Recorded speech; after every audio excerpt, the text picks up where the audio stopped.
All right, this is Pennsylvania's take on their community college trajectory. This is Bobby Roberts for the higher education class on community colleges, and this is submitted to Dr. Tallman. All right, background. Colleges and universities are required to be authorized to award degrees, so this is no different from the state of Pennsylvania. Um, Career and trade schools are also included in this area, and the Pennsylvania Department of Education investigates all student complaints against all types of post-secondary institutions. So this is the regulatory uh, organization that governs higher education in Pennsylvania. Community colleges in Pennsylvania were established in accordance with the Community College Act of 1963. Community colleges are unique among institutions in Pennsylvania. They're because of the local support.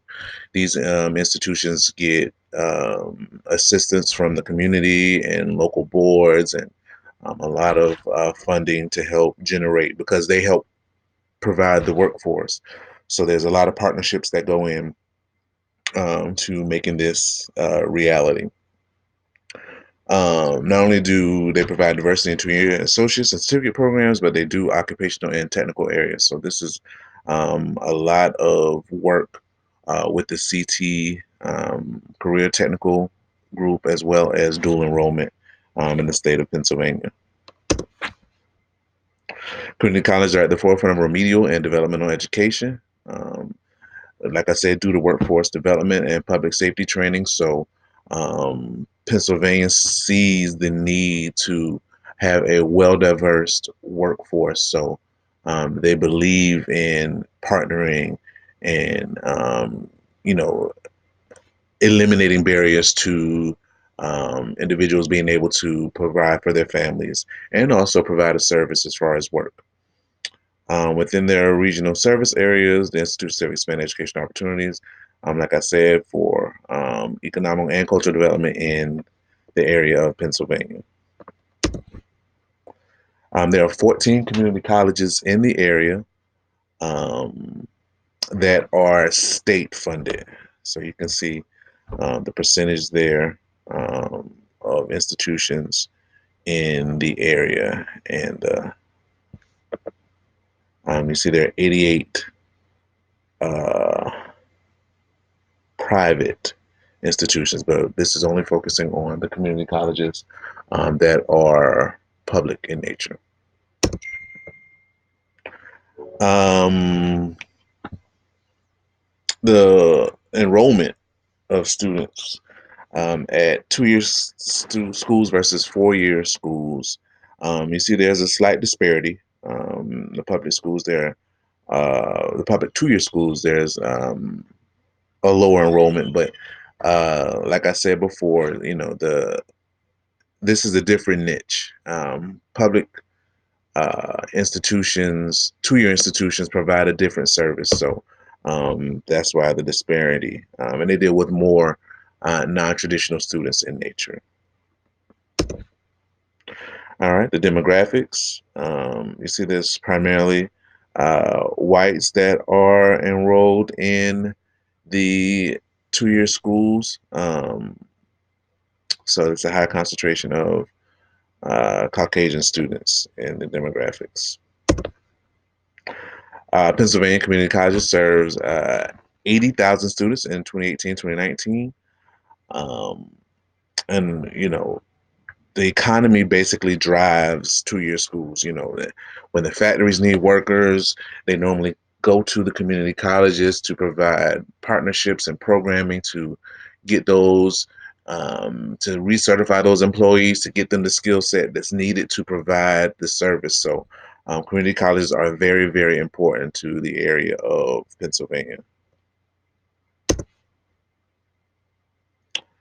Minority enrollment is at 37%, and the student-teacher ratio is 25-1, and it's majority Black with a minority enrollment. Now, faculty. The bargaining unit consisting of department chaplains, full-time teaching faculty, including librarians with faculty status, part-time teaching faculty, librarians. So basically, this is the academic group that drives the institution. This is where the students learn, where the students can participate in service learning. There's a lot that goes on to make sure the students are academically sound through accreditation and things of that nature. So basically, what they're learning is consistent across the board. That's also the purpose of accreditations and the faculty's role in ensuring that it happens. A coming faculty, a master's degree in the discipline or a close related area is needed. Sometimes only 18 hours is in a particular graduate level, allows access to the classroom, and they're always looking for educators. With the online piece developing, with more students going to school, and a lot of schools are developing, faculty members are actually a great profession. So coming to a community college, getting that foundation, that necessary footwork to prepare you for larger institutions. Now, the role of part-time faculty. Community colleges rely on part-time faculty. Part-time faculty normally are 53% of the population at those schools. So, um, these part-time faculty are those who, normally have jobs within the field, and this actually supports the experiential learning for students due to them having the part-time instructors that are basically in the daytime, they're in the field learning, being practitioners, but they're able to come in the classroom in the evening and show those students, what necessary happens in real life context. Maybe they have closer with field trips due to they can bring in guest speakers. They have the trends because they're doing the research. So the role of part-time faculty is a huge responsibility in community colleges. Now, disparity in credentials. Part-time instructors at community colleges are more likely to have a bachelor's degree as their highest degree earned, and tenure is virtually non-existent at community colleges due to the, I won't say the academic rigor, because the rigor is still the same, but it's just the responsibility, academic responsibility, um, and that of 2-year schools versus 4-year schools. Now, governance and administration. Uh, Took a special look at the Community College of Philadelphia, and their board of trustees operates with a 15-member board as appointed by the mayor of Philadelphia. And I thought this was interesting how um, the whole state basically supports and has a stake in the performance and the governance of community colleges. They're not just out there, on their own. They get financial support, and they also have administrative support for all of um, the areas that they impact in that particular area. So I thought that was very, very interesting.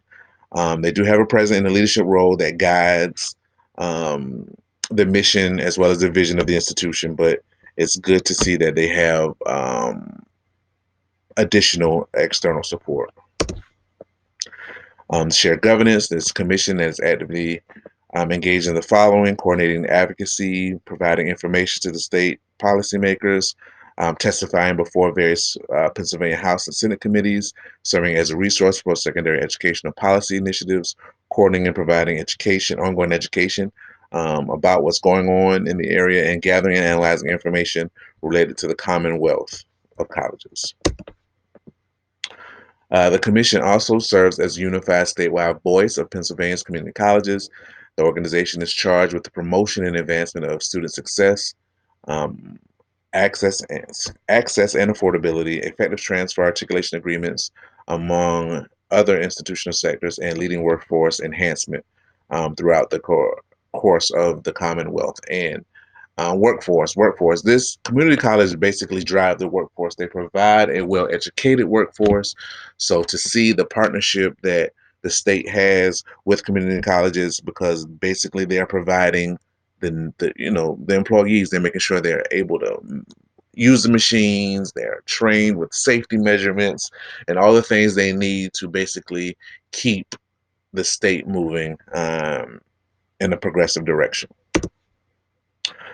Now, finance.